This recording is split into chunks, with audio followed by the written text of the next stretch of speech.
โลกเฮบัดเฮนี่ฮิจันนเกตาเวตาพาสยารีพอร์ตฮงบอลสุลา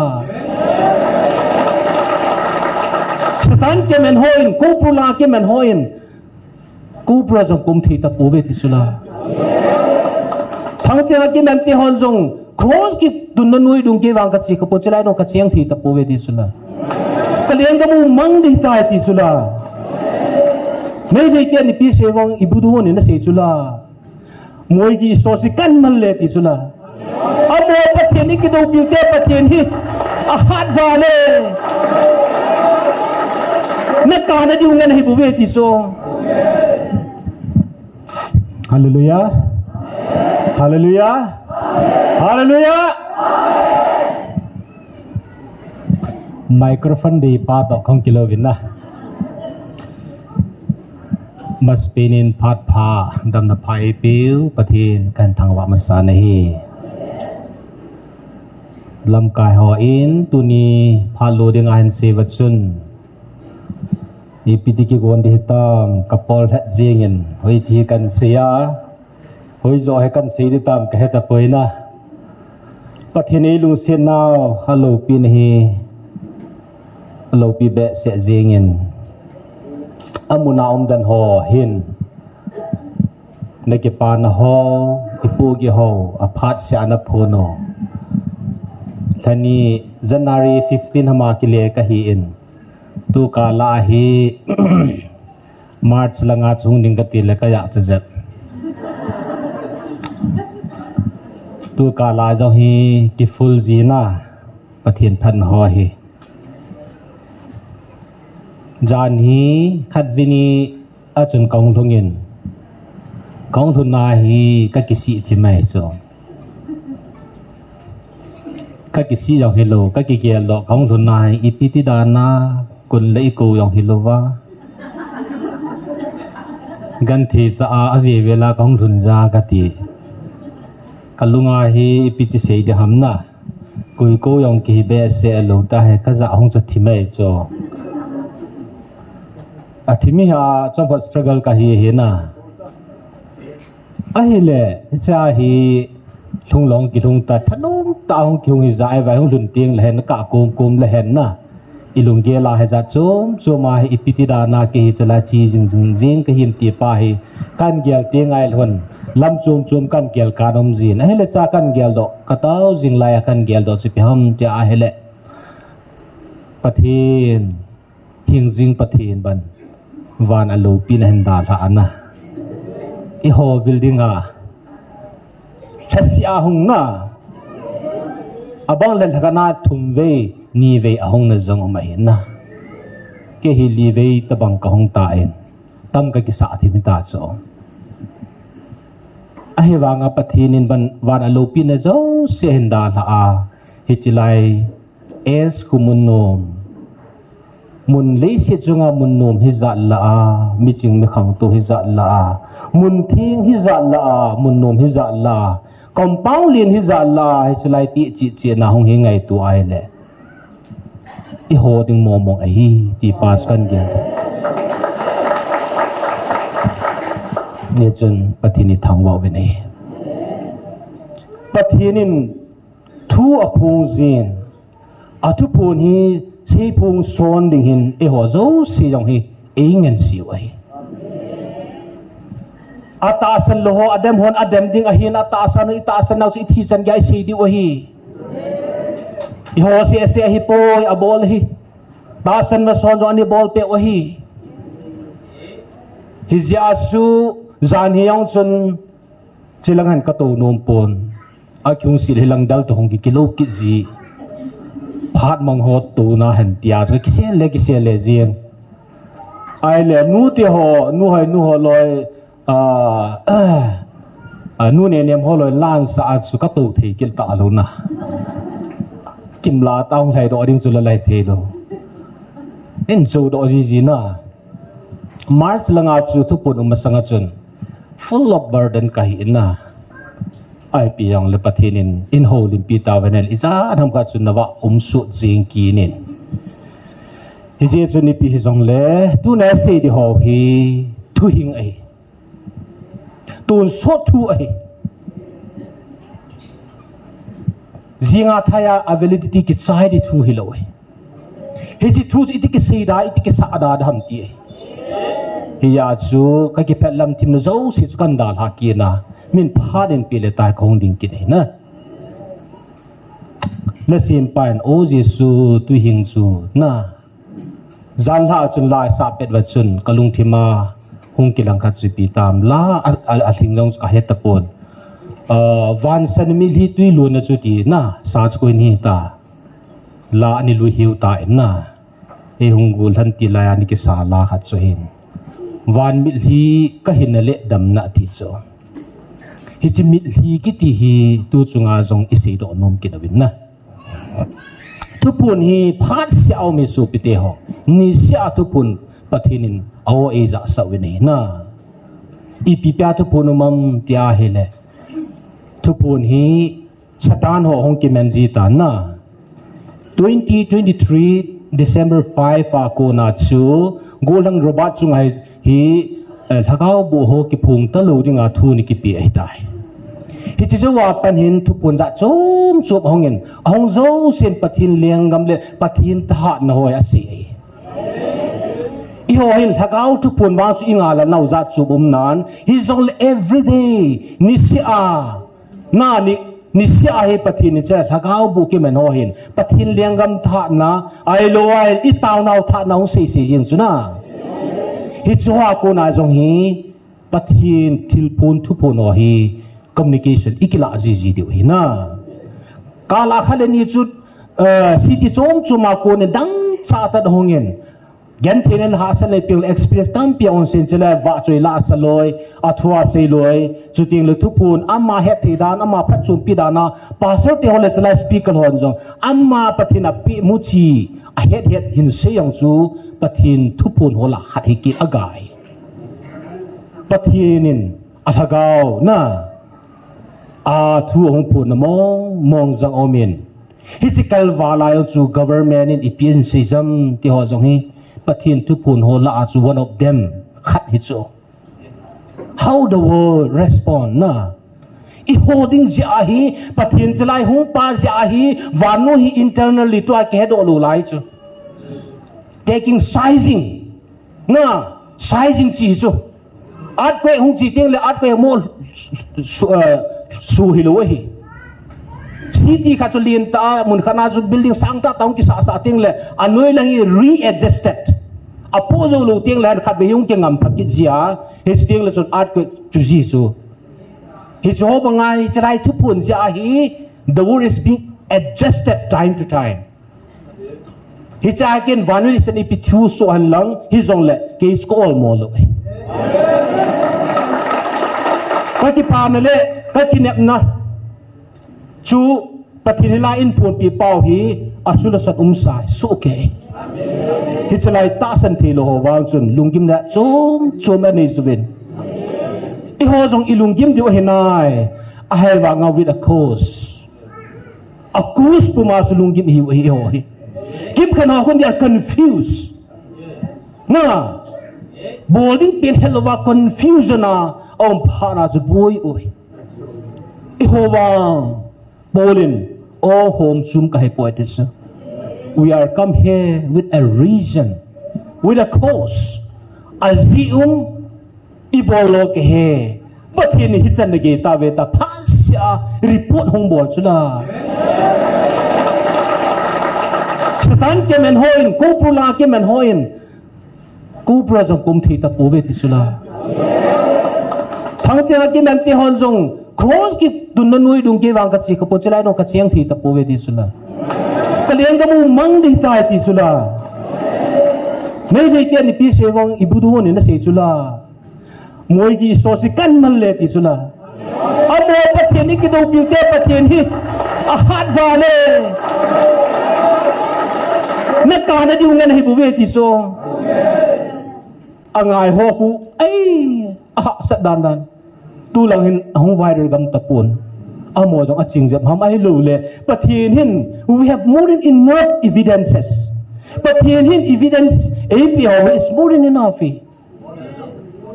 it's ho hi isim thailo wa hele so pite ho na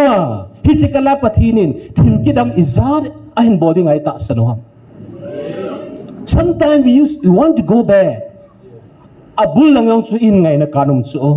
epizinam tele pathinin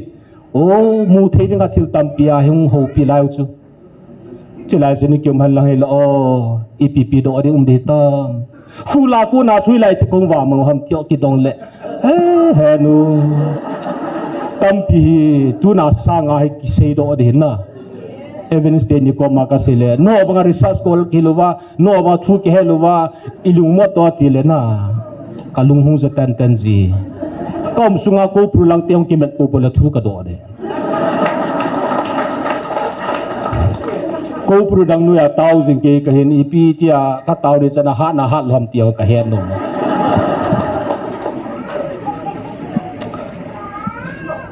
hijachu hijlaya hi ka alhen mi dem na se ki pat ai ka sa azidan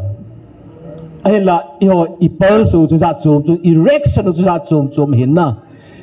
hoi be se thu pi be se na hello ho lungan to ito hom thoi ko mole langa thu siwa bang o ngai ji lo zo ai wanga chu lungna chimin se le pathin de lo yong hung jaw kha kep jap ji na hi chu se da ken pa mai sa ka sa ji chu me pathin ne a pathin ne se yong lew han I se jo lo diu hi na comparison na Old Testament New Testament ni ki ja kum sang kum huling dita ihaw simawang kum sanggup hinga hita na ai le tua thu tha ho ton te tu ringa tama tam ihoi we are not the last at the first ihoi pathin thu zui mas pen jama se pen ki hiloin ya chu te tu ringa tama tam chom sangat na mathematics theme ho chu na solution chu teng la theory sangan si su na knowledge na ba nai le chu nan abona solve ki bol thi su ke ta bang hina Hizia su tu chung thil bol ho hi van nai le comparison I bol thim vai le theory ja thu ta bol thi tama tam hina hilai nu te pa ti hoi van nai le tam zo hi in sunga tori helu tabang tam zo hi ji wa hi gilta ta hoi ki sei nom lo hi athim bena sei ding ana no chu kan vet niu na chu hi pun hi zong la pha jong chung lung thu nan tin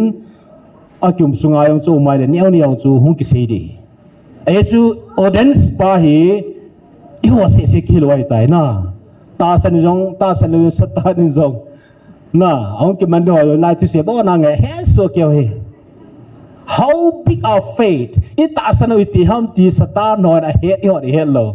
patin jong a he na mat sa lo we ti so na February 2024 adet cha chuka heta pon Belzebul hong ki phong ki ni na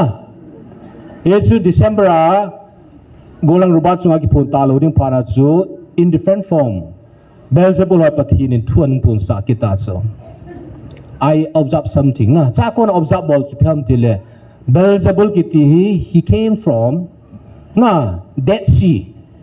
tui thi pangaku na hong ai chu la hong ki phon nia chu amara se chu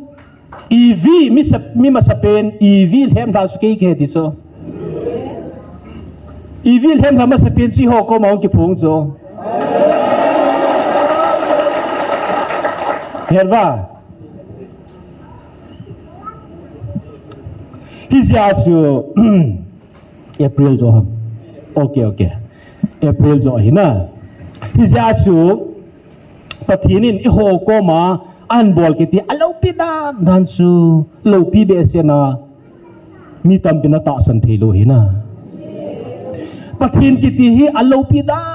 dan su I ho he zo za hi lo cho ni sa athin sim man ki ve thelu pathin ti ki ve thi dham na hi se chu alo pi se hi lo wa pathin hi ka vam pathin ki cho hal vam pathin so thu pun yong se chula van ti ho la khat joi pathinin permission pi hanang le mit phat ka van nu hi hal vam de ti so hi chibang a chu pathin hi atte na bi le so ไงลุนะปาลังเงินจุแล้วเห็นเทลังกิสิเลหุงจามกายจินตินปะทินเองไงลุนะลังเป่าให้สร้างเบสอิติดมทูเบสอิติดิหอมนะนิมเบสาอิตาสันเทโลจูเนี่ยที่ว่าปะทินนี่บางห้องกินเยวซาดังให้อิตาสันโลอิตาสันโลก็อิตาสันโลอีหอนอิตาสันโลจูยาจะมีที่เลี้ยงเลยว่าปะทินนี่ว่าจ่อยจิ๋วซะนะปะทินกินเยวซาเบเสียจริงอ่ะมีหอนอิตาสันเทโลอาชีนะว่าสู้ตัวที่ตาโลจู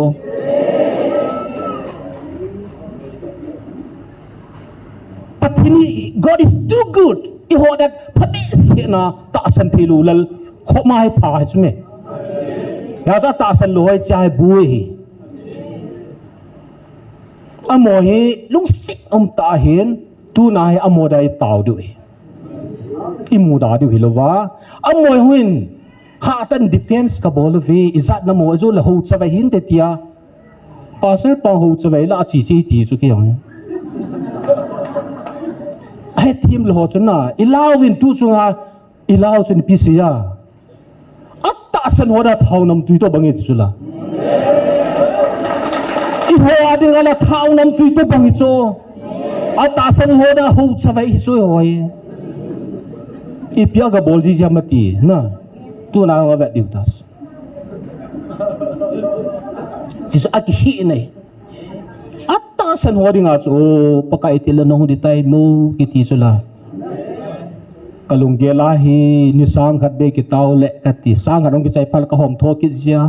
หินโควินกิตาวตาวจินเตลงกันตีจิโซนิจะกบเดนิซอมเนนิทุมนะฮิตันตูนีนาabull lang ase ta chula koi ham na ho nam tabanga nam pi taw namang ning leisi chu kahepo tuna hi chi sei pa chu ko ham tile nang lake sim pa vanui le sa chi tin nam tin sim pa pathine hi a sim pan vanui mi zo so ahead I ho jong ahead I hon ikipo diamond ikipo pau pathin lung thai nei ikipo pau iki he lu chu a he kham chila ho hoi I wai tai ni zagup doesn't matter ni zagup ni sangkhat hin khulum ke jong li chi di wa he na ta sanwam pathin an until unless patan ti ati chan ge a hi chi ri nga pathin an ei he ji wa hi hilai taw du ngai ko wa hi hi chalai taw now hi shaking now the kingdom of Satan na Satan leng ami ki thing ta chu go pro ase thing bung ase hello cho van noi a de ti cho pathen hin tua hi ho counseling of all here hi chi ho counseling phan an ha ting le van noi an het de hi kin ka se hi loi thu pon na se hi hi chi tiang chana chon van noi in kidang an sa wai ho sanga thu se la sa ai lo wai la pathin a piu thu chu kidang ta an se di wa hi in join pa mang chain an sa na kong masan jong ka season all refuse yaw mo hi khom piaw mi hu so kim khat in lo ki ha la khom pia ko loi tu jong en pathin gala ka ko ne heti na gala ko ne heti waw su a to z i bon san e heaven god he ko divine hand pathin til bol khat ki dang wang o me ti sumiu sin heaven EPZ a purpose wang hello tamin eh na hiti khan ro min ahile kyau hen chapter 19 to pon chapter 19 hi kanile hin hi che hin first verse pai ga sim do no min na taw naw le lung kis a na taw na ho na mi hilun ho abon chan ke man ke henai imazo si izakai ke man ke su nai hi chi phat tip ho jong ke man ka pe ni hi ve izakai hi khu hing na ne na thei dewa ke ma thil gon zo a hi ti sa tu na hi ka sei nom pen ta chu su pite ho hi chalai taw di ho jong pathin he sa ya ata sa lo hi alung na diwa iselo diw ka sa hi pathinin kathil gun a he ti song your prayer offer with repentant heart lung kisi puman lung sangke puman tao your tear na hilun now I know it all abon san kahet isu guthima hasana lung na nai to jong pathin abon san kahe imazo si zakai kesu nai tiso I know all each and everything this all this alhang pia abon ahin each hong ti ting la amichang chi amimal chi events chi na igen thina ahila jong abona kahe de tinis I know all things each and everything this na I have given you this appointed time his party kapi jong hi keman kapi ni vetis and I have ordained each chung yao kisuna and everything for your salvation hu hingna na chan thina diwa each asoyo se at including atta san lo adam ho ata san ho akap ho agenti ho alhom atam abon sa each chuna kom hina abon sa ke tilgu na hi ti na tunai bol thi thil da lo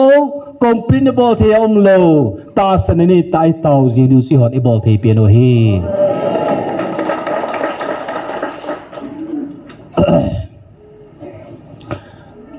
hijahi 19th century 20th century ho bu ho event na hele atusimi nung va na hele ho bung ta san ho mai le denomination za chom tin mushrooming pa bang hong pa do sau chu history church history ni mo hi tu na jong i ho sunga ta san jap thi lon an la chu pi ham ti le hi chi ta bang type chi dam ta gin mo ani hi diwa ka ta san ni i ho jong ho bung za chu be ki loi kom gu da na hi a lau hi dam ta hi ta sa du mai na ai chu 21st century at sai na abul lang je nga lang chu i ho sung je nga jong ham khat ki tho pau khat ki tho i bible manong takhat denomination chom ki nei so ai wa tu sunga hingjing pathinin ei ko naw hi denomination na vat lo hi na denomination jo se hi pathinin hin sumang han lang khat unity ba hina sense of unity ti pa hi hiding in ta sa namen hi na church achun atam zo ke kalut thei poi mihim lunggel ki zelu na hin mihim lunggel ki zelu na chun thakaw na ka to thi ka tong thi poi ti so se na hizia ju to pathirin ko liberate i bolo hi ei cham that so hi hizia chu ho bung jong ivet neo lo diu ho bung da tha de ko lo da he wang ka pathini pi se ham ti pa hi itu wai la pathinin ho bung ni pa su ke ya he ke bolin ti te la pathin tha nei the lo hin ho bung athi sala lunga hin chero pa pathin ma chu ho bung an sim ding hi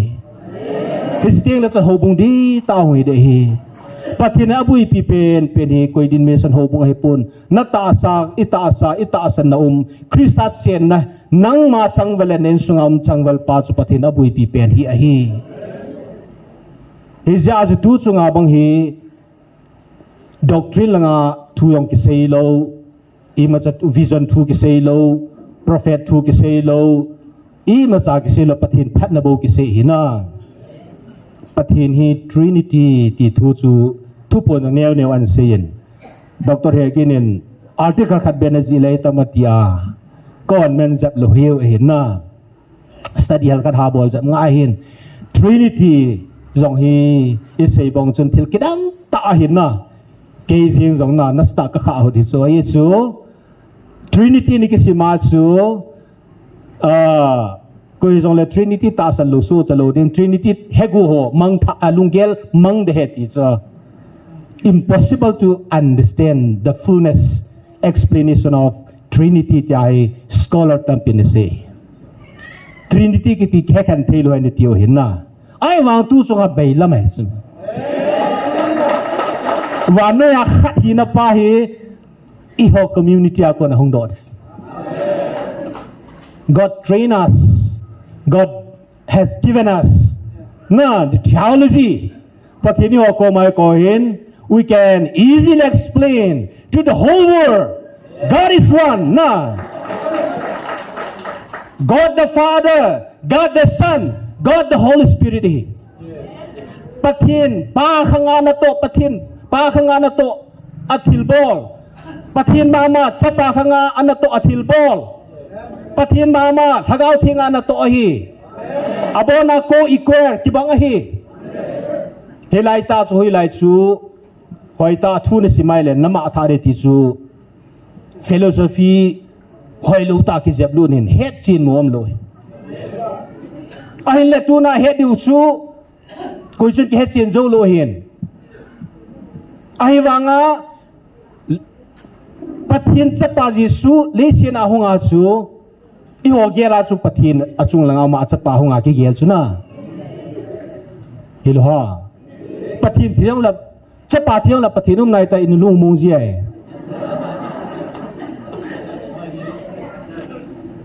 Bible ko achapa ban khan lo ti wai la chun pathin chu ma achapa bu thia ni thum nan kai tho pa tum committee la chun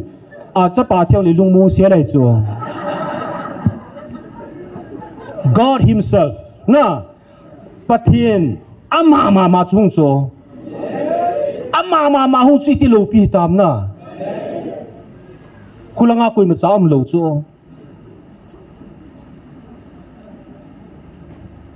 kum som thum la thum hong sungai iti wai ho mam tiong hin sin la la lu thanum na ka vi vin su ka do le pathin chu helanga hu wanga khulanga na to chu abol mo lo hina pa hina na to pa hina hong kilanga hin cha pa hina hong lowai le ho to ki loi the lo ri ya ho lim na mel pa hong a hina tua hi thagau thing nga awai hong velo hin those who fail to understand na ata san the lo ho chun he chi hi thagau na to pa ya ata san apam the lo hina they underestimate na avet neo chu za thu phun pai ya khawi khong masana ka da tha ko na ka se last message sa ka ne se chu na pathin apa anda tha ma hung hilo ama bu van lal tu nan da tha chu kum som thum la thuma chu le se na hunga na ahu vai kun do ahu pi na chu van gilzola van mi thing ten lo pi sa ben se no wa choi la hung vai thau he ti chu la na same thing happened to us hi chalai thu pun ang ting le pungkal ni pungkal thu mum sunga jong wana wan mi thing te lung hal man chula at sang se ang lo hi na ta lung don kelan sei chula an sei chita chula na pathin angai tau chula pathin hong masana ban wan mi zanial to honga hele tu chunga hong phalen achanga hong mi zat mo tong ham tai itaw wa pathin from the beginning introduction and the conclusion as it is repeatable so January Saturday to pun pa chu na det sa het pon ke ju Wednesday ka chen Saturday to pun min cha chu in the beginning and the conclusion na chu amma wan mi thieng te to hung thuan se chu chilai to pun hung teng le o imu thei lo hi mu leo han mu thei leo han imu ngam zo lo de hi na Hilham EPC ham pathin hi isa kai sim pa chu le sin a hung chu ya chu theology ta in na he limit himself so pathin hi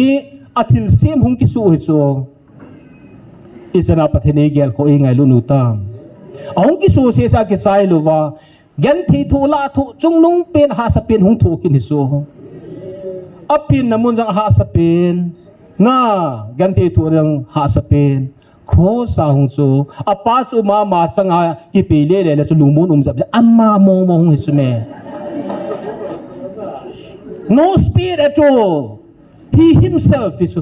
amma mo hung su me hethi ta wa ka di hung sa yu la vo henu patini bang lo ma ngai lu nu tam na athil siamung ki su chu example kan hitel khat ku mechanics engineer on hitel asim ta so ai lo le electric bulb hi na electric hi o nom ta yung wang wa la awa pa hu sa so a fuse ku na ai lo hitel ku thal bilai le kyo le no ma nom so ai wa azang dinga ku na mei so bangal hung tan ji ku la na het mai nang chu hitel sim pa hin lang hitel ho na ngai lu ji chu hitel ka kisun lang azang salai ku ka pangti mo na nom na den ha pathianin I hoi asima I hoi do ding phat wa chu I hong ki so so thin sim kum som thum tum phat ho man chi ho to a finishing yong chu he nu chu na hi chana lung sit pathian chu chu hi banga chu tu chu nga jong pathian hi e ngai lu be se jiwa mosi te ho akimu pya chu midang koi ma ki tha thei lo chu gam thip la ki mu pi hi amu pil dawa jong ti za tas hi chi forma chu nga hi le ban til thena ki nei du tas ya chu pathin comparison I tin no mu chu pham ti le pathin Israel te sang ho e ngai mo mo ti ki chi so mo si ko ma chu achanga jang som ni sun som lia chu na achanga ki mu pi so ni som li jan som li sunga pathini pi khum pi ri tam Genesis Exodus Leviticus Number Deuteronomy bunga sunga thuki ji ho hi scientist on words ka jong ha bui pi zulos hi chi knowledge su pathin an khum pi so sim tila hi chi chu me ti ho hi sim do the hi lo hi chi sunga chu pathin hin na hi chi knowledge capacity chu pi ya chu I on bai chana sim wang wa chu in the beginning chi se seang chu tampi kinil chu na God created heaven and earth sim tilin pathinin vanali se semi ti so na hicha ethi so le Christian khat ho khat kit debate na kun nangai kha de hi in the beginning means time so hetiva sim tilin tin phat pathinin sim tila tai phat asim pen in the beginning pathinin phat asim ta so God created heaven space and earth matter na words kan out thum ki sim dos phat asim sat na all line sim chu thiang la thil ho mu theo asim so chi se siang hu kingol pi so ya chu Bible hi za sundo pa thu kiti chuna pathini ni som ni za som lai wanga compact shield na chila knowledge tam pi khum pi chu mi pi hi zara pui to ji ko mi aji phat ge hello doctor hegin wanga bhuanga bui wanga iti ka le khan jem ke hello to bang chuna ama huin athu tanding to mi ab epiha ane de cha de obui pi ton la even nu to kilo thim na mi sang mi la guwalan puyana ami simlo ho puma la song walan puya mal maringona pun silu ngalan neu hi ka iti sunamna to thinin so ho hi divine na divine epitese da appointment na oh hi so hi chabanga busy ta om pain so an ji do hong chu hi chu hi chai sinum chu ipiham ti ai le pathian hin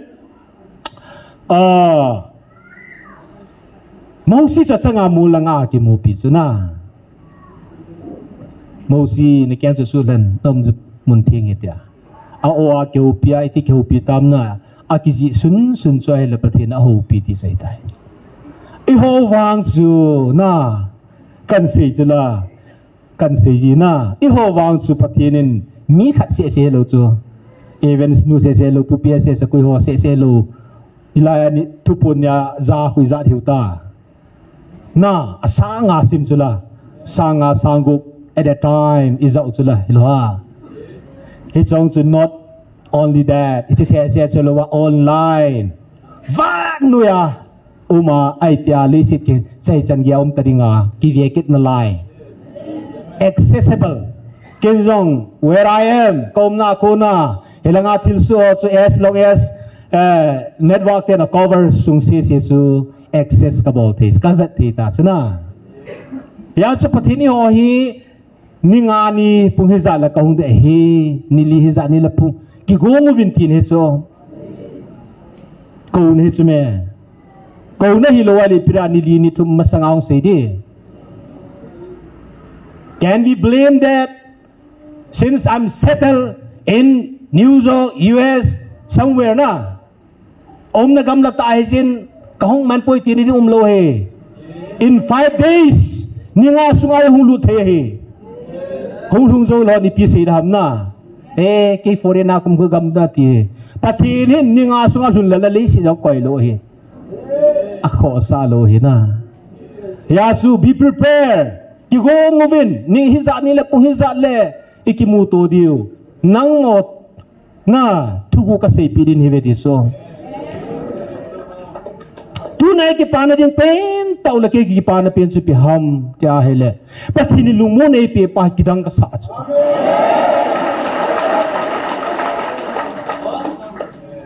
tu na sang ei le ki ha hol diu hi pathin su pi te ho pathin lungmo nei pe pau hi la mang te hi long na ninga ni le pathin hungji hichini ni le hungji so pathin appointment hung la ajiu na hi tabang ka ki pa na pen ju pem tile pathini vanui le se I ho jo song atam zo I bui naw ju pem tile pathini lung se tim pathin ni zo se lung se da hi I tiu suna hi ju lung se dan khanai I chan naw khat hi da tu chunga hi specific hi ken ai jo hi chalai ju me ke kin pa na suna azat anam azong pathin ei lung se pau he na sawal jeng hina hichlai chu ki pa na suna pathin alhang pe lung sin ang ka chang nai personal chu teng le in a community wise ajong pathin nam than na ti na pathin anam ma edi ta chu nalung na hile nanga chu double triple well qualified hitas na midang tu ki banglo so ho lung ki lung se naw hina kaung masara ka se chula John 3:16 kun koi hi jong le ti general calling hi cho invitation open invitation hi whoever ti chu specific lo ebang tu chungai ho hi kanam than ka chu pathin hi so kami kanam than na ka het do ka to pathin chun iki cheno cho ka le ka ki ti chu pathin I biau chu na hetawa athisana jong be athaga wang be he ka ti chu pathin ka amani si ho chunga hi kanam than ti so pa ka introduction ki panlu la pha ong ki chai ku ta tu nai introduction ni bol dio jing le sub topic ki se dio thai ni le tai bol dio tam khe poi na ya su pathin lo pi be se jinga ei lu se be se jinga is a god too good pathin hi pang lom lo mai pha ham ti hi ata san lo hin hi che ka ba wa hin a block hi che ki phun ta bang bang pathin ei lu se mo nam ti so mun khana hi tu chunga ka chi le tu ka hulanga pathin thilbol report hoi kapimen ta pun na pathinin ana sadam hoa ei man cha no thildang nom thapiu mai na ki sei men loi mi khar ga vil na hin pa te ho khar ka vilai le tu ne ni vet mai thin ai pastor ajinun ata ta san jing aji pa hin ata san no hi tho ata san lo hit in between na 50-50 ako pastor pa hi ya le thu ki phung khu na so pyo gang te hoi ya cha kan se na hila thu ki phung khu ata hila hoi ve na ti cho na hila thu ki phung hi ata a hi la wang chun a hoi mo nge ti cho cha pathin thu ki phung hi hi song le ata ni lu kha di ba a ti cho chalai chon ma na hong ki withdraw hi chila khu ata hila hoi mo nge ti na a thu chu a contain chu a head if na hu hi ka hi de ba ti cho ma chu deep cha ai cho na ya chu pathini phabe se na pathini bangloma ini ngai lu di baha kati personal tanan kila ating la ta san thu yang na phat ni le se thi na tu lai 3 types of faith ta san ni za thum chu James Bible ku vet na na izan ham ka chu one le tu ai hang hidden so ya chu pathini phamong hi chu hilo ha Isaiah bung khanam chun na ta na cho sin au thisan bang jong le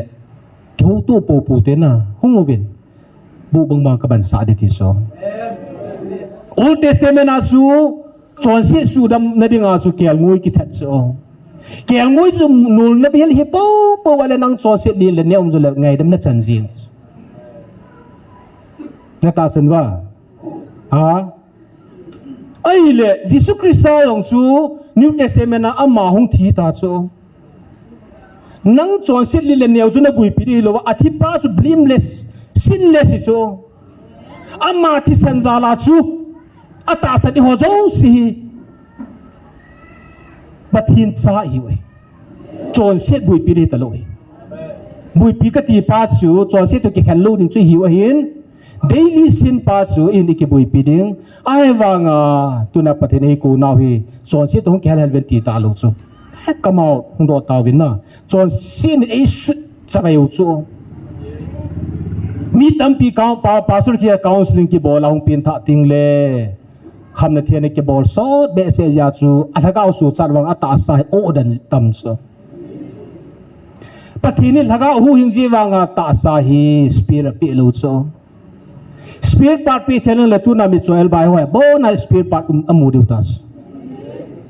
na ta sa hin include na level hi ta i pi kyong ka samina spirum lo ai so ki sai ki sai dial ji nge sum ki nei jam na ki tu thu lawang chu na lei se chungai ta so spirit part khat sam lo chu na bolu se chu artificial bol thi na ki bol le chu hi ya chu kham na thi za chum chuwa mi mong ki bulte nga hi le ata sa hi an affecting le pathin lhagau ngai damanga a chon sit penalty ki pu dan so ya chu chon sit ki ti hi agu hi thagau langa su cha wanga ta sa in chen lu chen hi cha hi na sata ei tha sam soi hi ja chu kham na thi thil dang ho na kim khat chu pin tha na dinga nu pa te na sola hi le kisim phanom lu ju la sa don le phar ka na hin na za kha de wa hin na he pa he nu ke ka pin tha ka test min na sa de he te ti sa na khat na tha bola bol de pha la na hung pin tha di test mi se la long liu ding ti ka se na kong pin tha te le ka test min na sa de ti sa khat na thi bol je na an na sat lo hung pin tha yong le hung ding do zo lo the hi na ita sa hi pathinin zong na hui lam ka hi ting le ta sa yong hi chi pai je tai na spill part lo chu pathini se nu mu chu pham ti la tu nai pathini ta sa thagao athing ni ngai ko hi na to ai minute za ni ve okay 30 40 tabau mina Bible sang mun khana hung zan hita pram khat mang hi jiu chun Bible sang mun khana chom chain hung pan sang kating taw ne man diu hi chi tu ni ai sim diwa kan de sa chu pi ham chai le sam zakhat som ni la khat pasal thang ne hung sim pi ke la phan te ka su ke hung tu hel kan don nge sam zakhat som ni la khat sang khana pat sang nga chen na chingpa chupa kaya hi kada in hoya kona ei pan piu ham tin ke man thing lang lam ka ve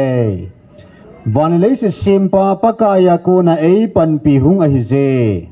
pakai jin na keng pe zong acha sa loading na chingpa chu ki sep lu pon te ven Israel chingpa chu ki sep lu loading zamzong ki zamdan loading a hi pakai chu na chingpa a hin pakai chu na zina ding na lima pang ahize hallelujah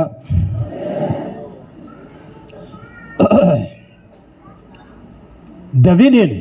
sam zakat som ni lakhan na hi kadain hui akon ai pan piom mam tin ke man thing lang lam ka ve ti so I had do na I ba ha no na ipidinga David in thing lang lam avet nam ti na gel khau vai I chui sei go no hina tu I ho context a in se no mai David hin ai pan pian ngai chat pha na hi amahin mundang avet lo thing lang lang ni vet ai so thing lang lang avet na akitu pia pan pia lol hin ding thing lang lang avet jing la ya hi thing lang lang aku na pan piung hi luwa ku ya kun hai ha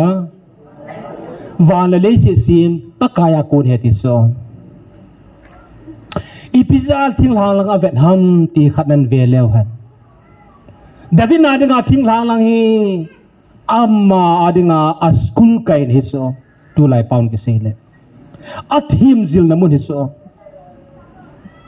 itira na thing lang a school ka hem na ti mai thiwi na abol chu pha kel ngui chin hi so Old Testament khanga kel ngui chi ho chi nahi in siu san la asang pe ni so hi ja chu kel ngui hi thing lang lang ani chin ji na kel ngoi chin pha na chu kel ngoi ji pya ke mangam pe le ne ding cha ding kal chu ku tiang le ki tha offering a dang ki nei chu na hil ha kol ti ho jong khabi Dr. Hegin tu chunga maha pinit tai mahakum na amoin kum som le kum ni hu 10 times at 12 time ha 12 times ong hun ki tiang le kun chwa man ji hin kum zakat walu ni so tu ko ma hetin hi si pal among ki ko na sata ni hu so hi banga Israel ti adang allo thailo mi zo se chon se thoi dam ni nga akimang cha kel ngui khat hi so ane go hi lo ba hi sa kel ngui cha mana man tam hi so kel ngui chum lu wai le amho akal chalu chu pathin to relation chu ki su thailo hin hi sa kel ngui ho so chu mi ho sa chu che khanga chu kel ngoen chin phat wa chu amo chin hilo hi ngai lu nan ni kel ngoi chu ngai lu nan nei local si chu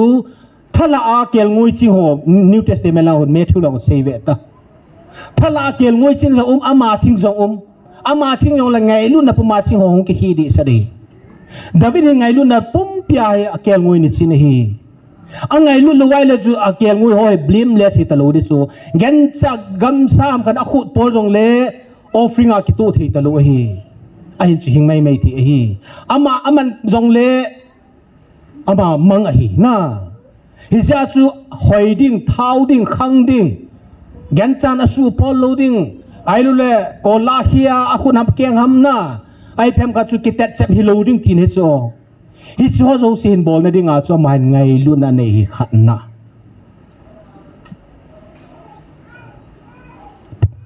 David hin na ngai lu na nei ya chu ngai lu na nei pha na thil zo si akel ngoi te ringa phazo si chu he was ready na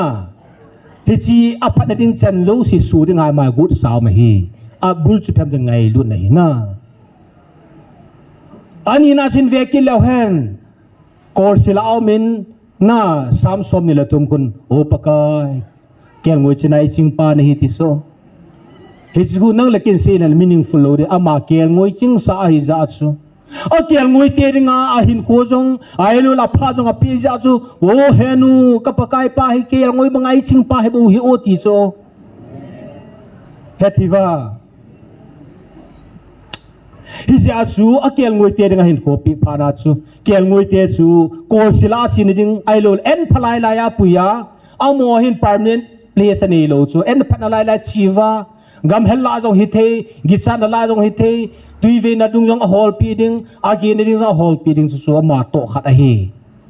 ani na chu na aban kui vet ki na hi le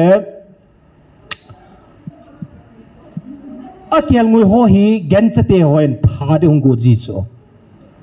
achia gen cha na gam sa hang ho chu na chun an tha ding ting le agala pi ji so aga chu ro ji so ai le gan cho chu hong ki le thoi le amang avet ke lo na abo ke jisu na atha jisu ai wa amo tha lo he in case ama gen sa ho chu gen sa gam so chu ong ke le thuai le atha hi na hi sia sa tha la chu vom piong ki zau bible chu ve lo chu na gam sala hat pin pe hai ke sa ke ba kai lion tiger hilu chu atha hi lion ho athai ki chu bible chu ve lo chu kidang lo ha amo tha lo chu in case ong ki le thwa etek an borgon island ki le thwa sta ki ni chu hi chi thip na chu ni nei na sling gupal yo he the dinga gupal hi chi chu na nei hi na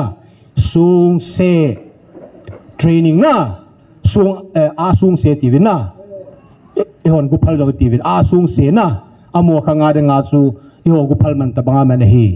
chuteng le staff na tingol hesiteni chuteng le gan cho ko na iti defense board am ti chu he's such full of experience asi so man amo bolwa pathi ne newa pana ahin din pi ja chu sahang ho vampi ho na lai on ho jong chu atha thei chu he chu the way how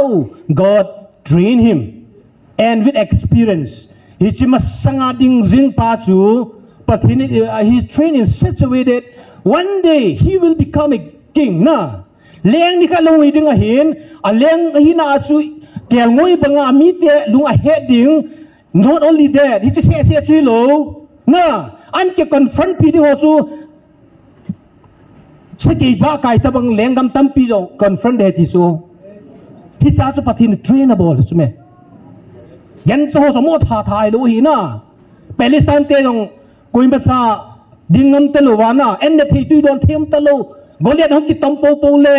kem sunga zamji ta koi hai mo ama te confronting ta achan no pe aleng gam pe wa koi ma sa ding ngam ta lo cho pathini chela cho ga din pi ta chula che thu phone se ta chula the one who in the front of him na the one who is in the front of him David masanga ding pasanga behind him is greater it's all David masanga Goliath ding pasanga David anunga ding Michael wanti linzo he tiso hicha so tha he tisun he dawa hicha pena so David hin ko hi Michael wanti to ni ki wa petas hicha so David na ding a chu thing hang lang ki ti chu na asung se thip namun pathini saki hang ho kuna jok Allah do thi namun na ngailun na ani namun not only that kem ngoi chin laya pathinin Samuel mangcha liang dinga thau ga nu namun cho ai na nu hi lo hi gam la ga nu a kel ngoi chin namuna later on kum som waljowin kel ngoi chin la pathin liang dinga thau ga nu namun chu thing hang so kunungin liang ding uhitan liang hi namun jong alu wa thei pon so liang pan kum som vel adal le na lai so hicha asu cha namun chu hui lai ha thing thang chu heta wa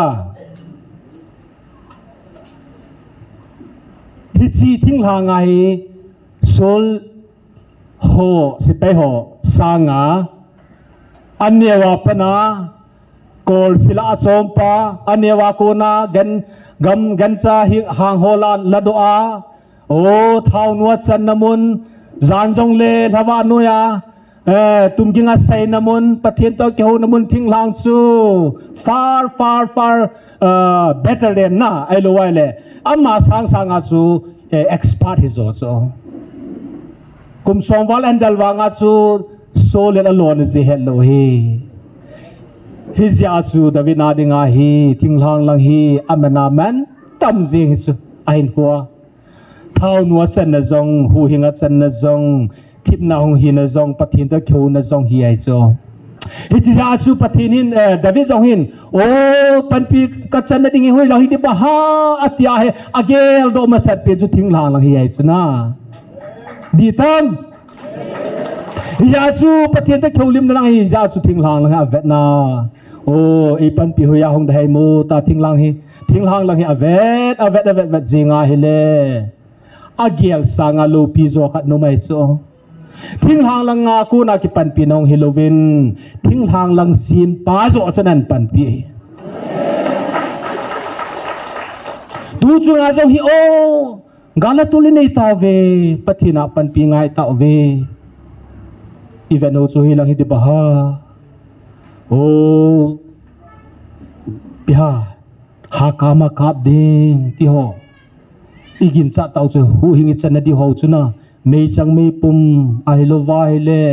อโปซอนเทอีปีปีนาฮะบอลาบอลดิงพายาดัลฮาดิงที่หอจุอิลุงเกลวิโซฮิโลจุฮิโลไอวางาไอปีนฮิโลไอปะทินวางจุนหากามาคาบเทนดิงท่าลุงทิมเอปีเปาปะทินโจจุนเฮียจูอีกาลโจนดิวจูเฮติวัมฮิจี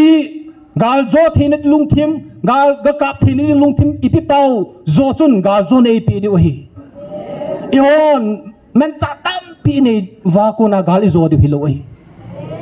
ฮิจิตุเฮียนังเลดาวิจังจุนทิ้งหางลังอาจุนาปันปีนิวเซนิมุตเวตาอาฮิลละทิ้งหางลังฮิโลวาทิ้งหางซิมปาโจเซตูเนียหากามาคาบดิงที่อาหาเกลัยเกลโฮลุงจังปิปาโจจนโจนเอปีดิวฮี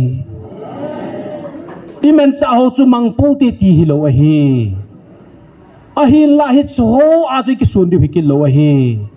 กองมาสัจงกษีตาอินอีมันจะไว้กิสุนวาฮิเล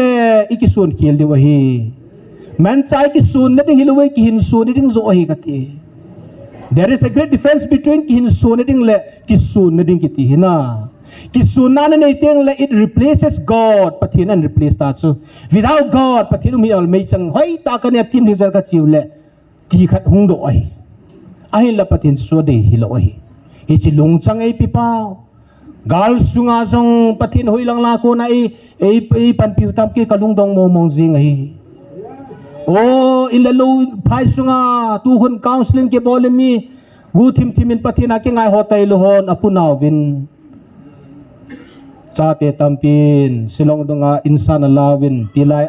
piha room in lang to kilo to na phai dum hoilai lai donga chumi innom ta da cheng di mahina toilet hong ki gop diu ti ho chong wai la mo lekha sim thelu mi tampi mai so trauma tampi in face na Hizatsu ise nom pen tau su pham tia hele pathin in iking sun kha wa hele na yong ki sun kha wa hele ki sun nau chu pathin hi lo wa hele pathinin lo hen ap lo di we na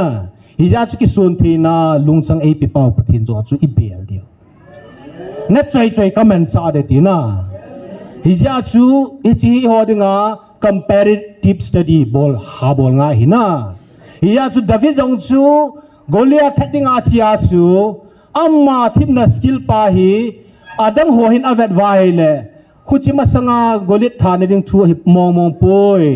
nahan sen cho phanai na chi ding mong le tia sulin amma leng wana kya asa le chat thelo hi Hiji patin an train na hilo hi.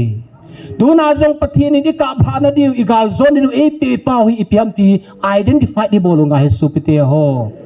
Koi manam no to mga thousand namum poi ti hi ho dinga khat hi chu. Patin ni hiji gu thima in train now khat hi. You besa bidi ka sim lai hen. New Testament a koi pu scholar khat hen. Assignment khat hen pivin. Nadam sungwa tilki bol lupin sao kat behin zivin tia kagel nampi taun he kazi so nampi taun he kazi ahile should not be exit oil not more than 2 pages page ni kallo de kya page ngalang hi ai so sao be sao he punei ko thwa sir ipita page ngalang na jam ta sa aling lu lai kat kasi zu kasi munwa kasi lo o kasi kile kati zu kanamuhin kon laum hon he deuhin ตาวเนี่ยมันไอเลแอนฟาซิงเปรียลที่ว่าตัวปาติหอตูตัวบากิตัวขัดกิตาวากิตาวกิตูขอมันโน้มตากิตาวอีหัวจะฟูเอ็นงอลานิทุนนิลีน่าคงลิว่ากิลที่ดีลิว่าตาวกิตาวจูกัจจิเลนะขัดจากมูลไว้จูกอลอันเวตาวสับเตหัวเราอันเวลาจูตาสนิทจูแบบปฏินันปุยหินะฮิจา translation นะบุ้งกูอย่างฮีจางกูอย่างฮีกับวิกาซิมิงกัติงนะสินี่ขันเล translation ป้ายอย่างฮีกับซิมโดเทหินน้ำดังจงสิสร้างอันนังโหน้ำมีเตจุงาก็กิปานะอสังจอยอาเจจูนับปูนับปาเตียวเตโหมิกิตาโหขัดเลนีฮิจิเทศนาโกนาจูหูหิงนาทัวอินตินเลอามิตินาหุงกิหิลน้ำมีเตจุงะกัลุงอัลไฮจีติโซจุดอนดอนป้าจุดอนดอนนูยองจุนปะเทนะตาอัลฮาสูสามโลโซบอยเกติจงเลนหุ่นกับกายติเวตาจัดดังน้ำในตากิฮิลูร์จุนิเวตาฮิจอันสิกามุนายกติจาโซปะเทนี่เหตุจิดานุจุนานับปูนับปาเตวกิตาโหทิสันจาลจุนอามิตินเตียจูอินตินอามิตินเตียอีบอนไว้เจ้าจูอะไรซ้ำจังซ้ำลุยองน่าอีบอนชาวบ้านจูสิจูเฮียจูอากูน่าจูหูหิงน่ะทัวอินตินตีจูเมอินตินเตเลอินจูเสียเสียนี่น่ะเลอามิตินตีจูปฏินาหารหัวเสียเสียตีลูจูเมอามิตินาหุงกิฮิลน้ำมิเตจุงะกลุงไทยนะอลีเนติโซนะโหกัทูงายากทุปีบังอาโหดิ่งินนะจุงวะกัทิลกุนกกอยติสฮิจายปฏินิทิลกุนนี่กอยนะ God has been prepare us if even before the foundation of the world วันนี้สิหุงกิตุนโดมาสังอาปฏินิโหหิตายลุงปูดโหยุสิงปฏินินิกุนสาหินะยาจิอินัมวาวหิHinachu kihan sejak mai the also maybe different reason research scholar ho kon head hina there is a difference between independent variablesและ dependent variables กิแห่งคันจีโซนะso he lekati molaจะสิจะดิอาทางเปลี่ยนโมสิละทิลคันเนี่ยสู้ติงายเลอาสูจะเป็นเสียดา independent ขนมา dependent variable ขนมโซเบรีจุมินาเชื่อมาให้ละเชื่อมาจะ cancel VT โซน่าอาเชื่อจุโซ independent variable โซฮิจิอาเชื่อตัวง่ายละจนดัมโมนะอิจานามาสูอามาโกนะโลเทโซ to make a person healthy มีขัดดำเทนดิ้งอาสูเบรีอาเชื่อมาอากิจันจันดิ้งฮิโลวาอีพีให้อาเชื่อตัวง่ายดิน่าเหตุว่า independent ป้าจูจุนทิลสุสิเทียเฮ้ยจุนนั่นละมังไงเลย you are free นี่จูน่าเฮ้ยจุเลียกที่มันปฏิเนวันลังเล่ปฏิเนทุยอันไหนจูน่าเฮ้ยจูปฏิเน God love the sinner but God hate sin ปฏิเนจนสิทธิ์ไงจนสิทธิ์ตุกิหัวเห็นไอ้บ่าวจนสิหัวไงรู้ฮิจูเหตุว่าโจรสินี่นั่งตุกิแคนที่กินสุนั่งแต่โจรสิน่ะโจมอินทายวางาคันที่สุเฮ้ยคันที่นี่จุยิสุคริสต์ครอสเอากิแคเบียจุหิน่าเฮียจู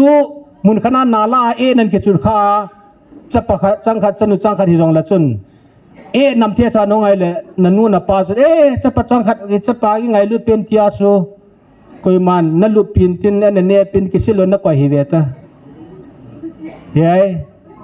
ง่ายลุเฮียอย่างเลย first อาบอกลิงซูอากิสูทิ้งมาสักง่ายฮิจิจูจอนสิเลมหิมฮิกิแคนเทียนี่ซู independent variable dependent variable นะฮิสเตียนี่แคนเทียซูยาจูปฏินกิสุทิ้งเวนที่พิจารณาจอนสิไปมังที่หิวซูนั่งนักกิตูยาสูมาเห็นทาและจนจอยเส้นนั่นเดลตะปูนเตนั่นเดลจงเล่มิดังขนาดดิ้งฟอร์สางโลดีหินะฮิจิตานัจูอินเอติงไวเลกาลโซนในดิหินะฮิจิอาสูปู อีโหทูดินมุนาฮีอีโหหินน้ำอายุกันสีมาสไตล์นะปะทีนึงกาลาให้ติลิกูเนติว่ากุยมาจะลูกมลูจุนะให้ฉลังอิจะลูวางว่าจูกาลตาริกทุมตาริลีตาริกงาตาวลูมาจามลูดิสอาคำลูอะต้นนาตาวดิตาจูอีตาวนั่นไม่มีองกิสิทธิตาจูนะเลยยังจูกิสินากิตาวตาจูปะทีนกูน่ะอิจะอุโทจูอิไลหงลูทูฮีa purpose he lu ziu hina hi ja chu tu chunga jong pathin hin na ko na pau hi iza lo hin a purpose pa he lo hin ya chi honi bol thei pen gu nu chu ha kama ka ding politician ho MLA minister ki design du PP tu tam pium chu na hi song chu one of them hin ve ta hewa a main chu chilai chu pathin na ya chu pasal punang na kita san kay iti license pathin hamatiu so pathin license au hilo ay wa pathin hung tadi venati so hilaya hung tadi venati hi pathinin adil na ma ki pani ni hilo piso koi ki pani dai ei ho pathin ni suna I find myself na hilay khong masang le khong jo yong ki hi so pathin ni ko hiu bilang lan thaka hung diminti bo so til dang zi lo pisu ho bilang mang de hong taw bilang pathin la cha soy hong la hen fil hong ki bol bin tinis hislai mun se ja pathin me ki ti lo pisu hilai mun se ja taw bin ki ti lo pisu i ho hilai taw sa i lai taw lo le na di lo se lai pa he le pathin in for the time being pathin hong bin ti hong ki su de bin tinis amma de khat sam lo i holding anis i ho phat to ni su net wa hi ja su la ki pa na pa hi mi ne pi the hi lo cho hi ji ki pa na pa su a he lo ji wa cha pa mai ki ti thu hi na a wang si mo di su la ki pa wa ki lung mo wa na hi a chu ha bola bo inam piu pathin hin nam piang pi ding sangan su tai bui pi ho hi pi ding so su bui pi win lang ka pi the ni ding so so bui pi win ti hi hong ngo bilong ki su thi ngo bin ti he na hi cho khu me thu bung gup songa sei ta cho amma satan ama gam a chon phan ho ma sawin na dei cha jo si ka pi he ti so a ki piding pa extra pa I ho luwa amma sai bowling ki ball lo che ho hen kum sang khat bol na kan lo de buy one get one free ki ti so to get to I wear the free one you have to buy one naนี่ง่ายเทียมนี่เป็นหลังนะกันมอสีโดสิกันนู่นซับเอานั่นตัวเสียเตียตู้จะกันแกลนะฟรีขนาดโจ้เลยขนาดฟรีนะมูได้ที่สุดตัวไอโฮเมทอด of approaching มีฟรีกิฟต์มูนั่นเองอ่ะเฮ้โจ้ดึงปาดอนลูว่าฟรีกิฟต์ไปอีกแกมูโจ้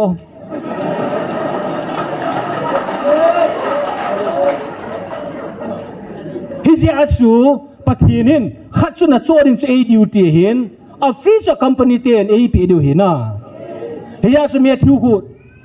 Bible is full of method his all ปะทีนกิโมโหเทเทลูจูอามาสามินอามาสาจ้องอามาสาจะนับบอลมาสัตโลเล่อนุงะสร้างขัดบอลเราจะการฮิเวตเมทิเมติกสูบันมาสจุนเอปลายโลเล่สูบอลตัวบอลพีสจะขัดจียองเลยจนซีโร่นะมูดบุษปุ่งทุ่มินจียองเลยจนซีโร่ดิจุนะอัฟโฟลุฮิอาสูกวามเซนดินตาซาตูจงเลยจนติซองอีพีเปที่ที่เปียงจะฟอร์มูลาฮิง่ายส์ฮิอาอามัสตาคิดจะมัสลูเล่บัดมาสังจะมัสซาจู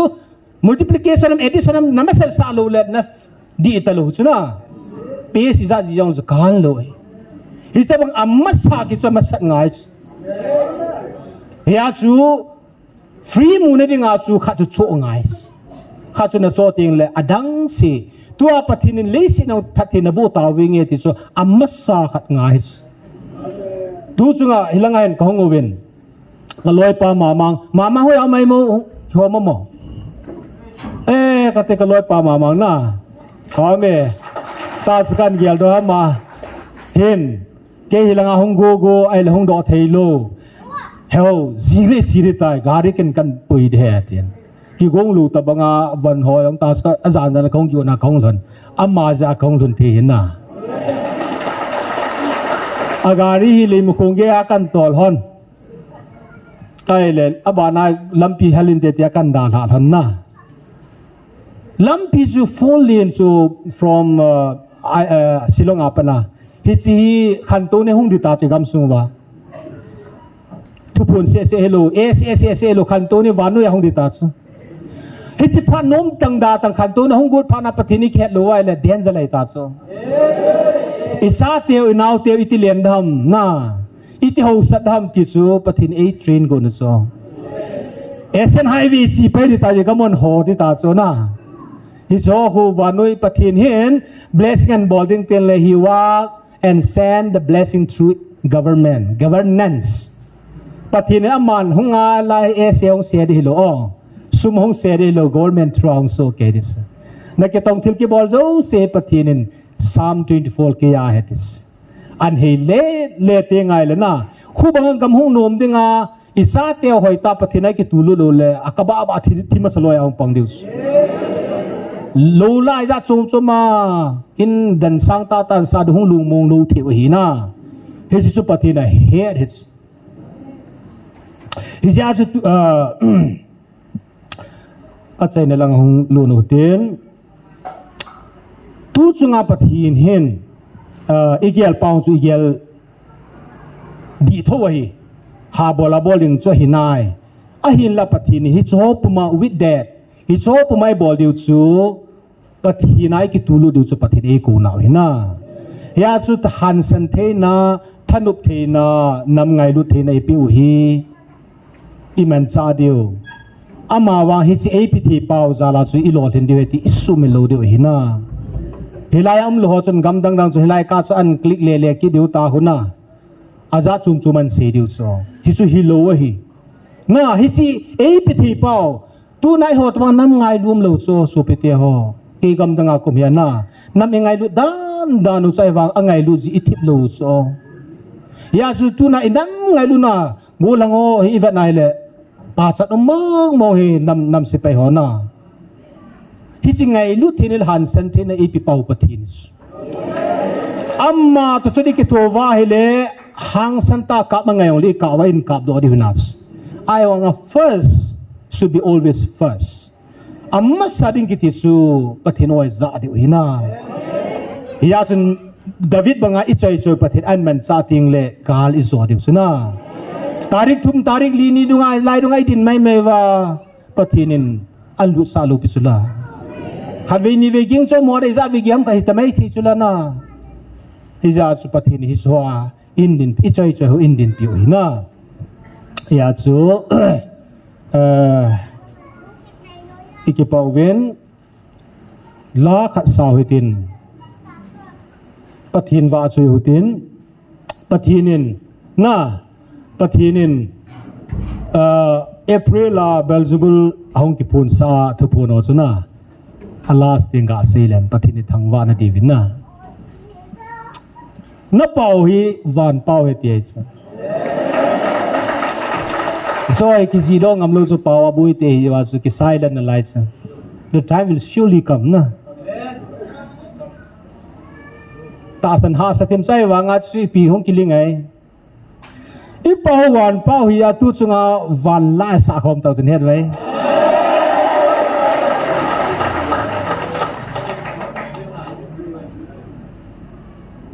a ling dek ta matam su kasi su lo chuna tu na chu just topic chalai pa ju ni to relate ja ka ga si tu na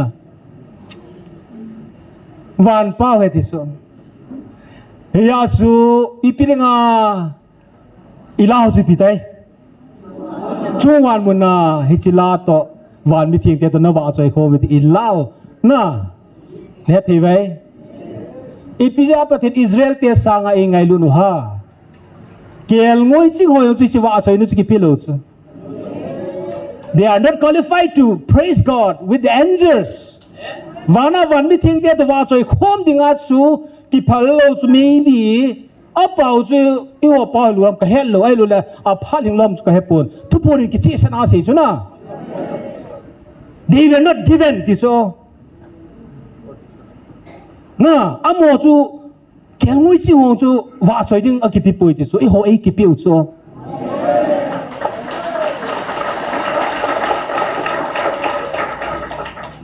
van mi thing te ti ki noi hoi tu a hin la ya jong na khulanga chi ding ki het nam hi ve ti so i hoi i hin wang wa hi pathin na van mi ai mu ya chu wa choi la i sau i pa ho yo hi na tu ai i ho hi ui lut ta bangai ta he pathinin po do the loi ho counseling bol wai chi pha dong ki chai ting le van noi an hon do de so open up hong ki bol dis ya chu tu pha nai bel thei thei bel loi loi diu na ya chu khawiam kan ni sei ma sata in thing noi lam kai kum som ni som thum lam kai he jong le jisu me na honga ki thel se la pathina man pe chon se ngai dam ki sai ta kilisa pathina tong ka ta kilisa sa le ju de ka wang si thi he na ya chu ko hyong le chala deep down hong lut se si chu pathina le mang lo hi na ya chu pathin to wan til te to wa choi lai sa wa na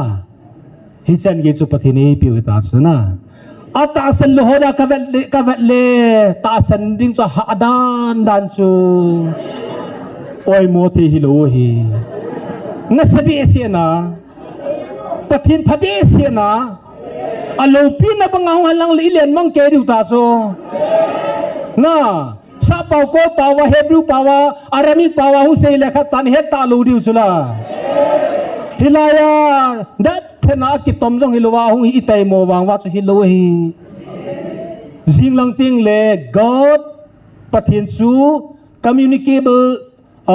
attributes so mean incommunicable attributes so ma hi pathin a hi na attribute a hi na character tam pi ma hi sei do lu dim se hi hi chu la chu pathin communicable ki ho the ki za the pathin nei thia chu I hung vil ho chi quality a chu hung vil je wa I ki ho the wa I za thiu chu ki chi channel chu hung man je a Israel te chu mosi se na ang ki mu pi I ho mi za I ho ki online na dim set wa no yin hi chi a phan pe tel pathin na imau khu pia chi te ni banga wanu ya jadap jap zakha jap jap hoyong hi het thina alungan hon ting le an he so diu ta chu hi chi ding a chu a pha thing lo la hin I ho sunga internal na pathinin counseling e bolo hi na hi ja chu ata sanjat lo hoyong khu pathin thilgun la hi ja chu ngai lu ne ne ai tau pi zo diu na ata san ho chi bowling pen tau chu chungwan mun no ma khun la sa te na ata san ni thau nam ti to bangi te na I wa choi chi ho bo thi pen hi na e chon la chi chu sau hitin tau na point kan phun le ka phat kan sai de tai tu nai tau na point di win enjo chun game counseling a chi hoi tau pi tau win game counseling hong pangkha zo siang atha ben taw nan gyal do tin na spiritual warfare thakau ga he tyong si apoy mo hin na Michael wan ti li ki pe thuang chu kan se lo hin phat nang nei te li se di hin na why God has given us this Michael wan ti na hi chi e pi ai ki pi am ti aji silong dung mun dang a phapi kan se wa nga chu WhatsApp value yang chum the hin neu cha chong seling tam pi hin na ya chu spiritual warfare ki ti la front line la nga chu ta hi ho sung ki pi phar wa chu hi chu ho hi I he now hi issue le dong ais hi ya chu tu na I taw di thakau gal hi ya chu pathin ing kan si now hi thakau met ding hi ja chu counseling ong pangkha zo si taw na hunga ki sudam ho hong le hong long dim se chong taw nan tunin zui ki no te na chu ting le tu ne ta san thei lo hi ingai lu diu hi ikina pi diu hi lo hi lu sit ta hin hi ching ngai lu na chu nei thi tiang le hong thagawa itim diu na en gum ne chu hi diu ta cha bible pathin in pisiam nangai lu ti ho nangai lu ho chan ne nei diam ti so nang ingai lu thei lo idem de ho chu ngai lu ngai chu pe ni so hi chapter chu tua hi chiu chu me ya chu na mi li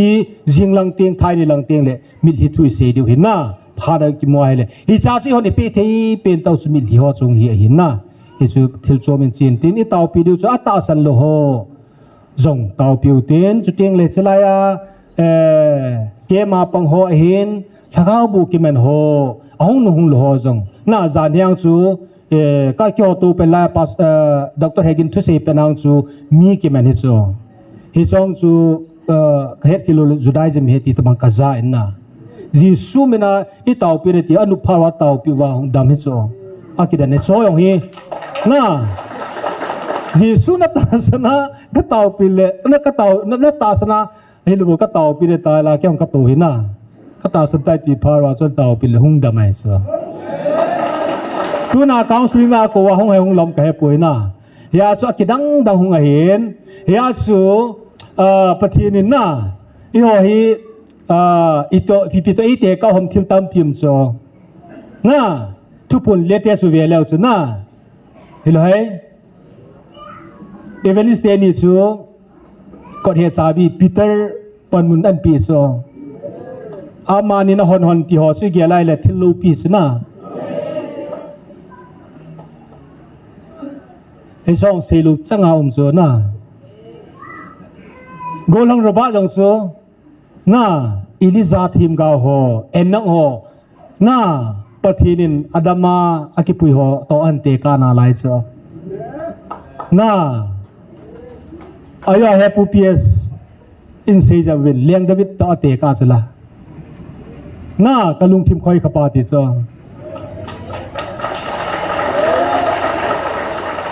เลงดาวิดจูสกีอากาธาจุละเลงดามิจัดอนุญาโกยฮาฮิจินิริงาจุเทรนกีบอลจูทิ้งหางาเฮปูพีเอซองกอลเมนต์ตาสันตัมพิอมนายอโมนนุเซียนชลายนหงเยนะทิโซนาตาวนซาลาอามาตาสันตาวนซาลาเลงดามลินตาตาของคุณนะอีหัวฮีสูชิมิดิฮิตลวากิทูปีดิ้งโซอาหงนิวคูอุมเดฮี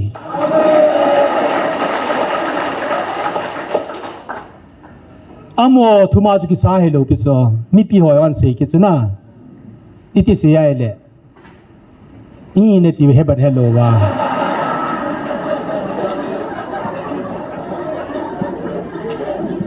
มีปีหอยจุปีต้นเตกัมเดเลอับราฮัมต้นเตกัสอับราฮัมอิสราเอลเตกะลุตูลูวาวาอปูอับราฮัมมาก็กิติบนะซาลาอามันไอตาสันซาลาทิลพากบอลปีเปเดสตูยาya chun ho helai ata san ho taw na zala hi na nam suwa ka body tai di sula ya chu ata san ju si Abraham toi te ko David toi te ko Eliza toi te ko na tital ho tai te ko sula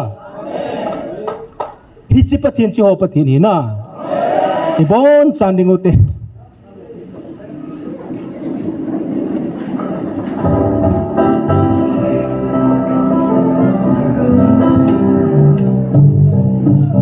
ibon chan taw na mga utin kaya taw chay ng pangkate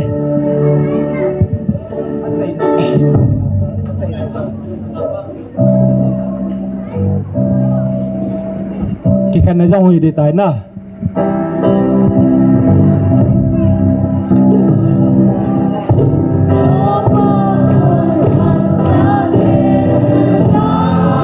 alaluku aleng pawang ako zon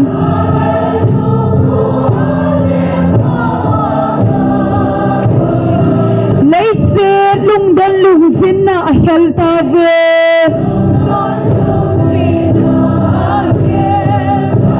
mit hem het saten ki pala save Jesu ba chayon malaya kalbariya chichu